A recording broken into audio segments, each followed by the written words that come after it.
السلام عليكم. هو بس احنا النهارده احنا عايزين نعمل حلقتنا على سن سؤال وحد يجاوبنا يعني. هو ليه دايما الجدع الشهم، اللي عنده حنية، اللي عنده جبر خواطر، اللي عنده الحاجات الجميلة دي كلها، ليه دايما الناس بتستغله؟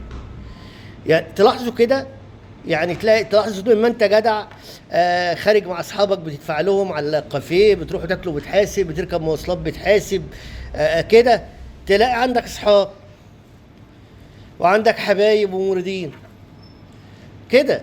اول بقى ما يبقاش معاك الحاجات دي، تلاقي كل الناس هربت منك. ليه يا جماعه؟ هو انا جربه؟ هو انا دبان؟ هو انا ايه؟ هو انا ريحتي وحشه ولا ايه؟ ليه دايما يا عيني الناس الكويسه دايما مستغله؟ مش عارف. آه آه حاجه مؤلمه، حاجه مؤلمه لما يجي واحد يكون كويس مع الناس كلها ووقت الجد تلاقيه مفركش يعني، او ما تيجي تقصد واحد في خدمه ولا يعرفك.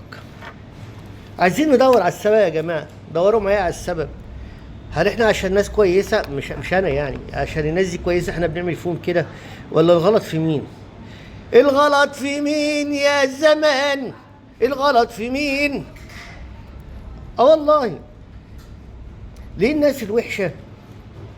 ليه الناس الوحشه موجودين وبقوه في الساحه، وليه الناس الحلوه مش موجودين في الساحه؟ ساحة المعارك يا ولا ساحة المعارك يا جماعة. عايزين نعرف والله، يعني الواحد خلاص يعني ساعات بيحزن.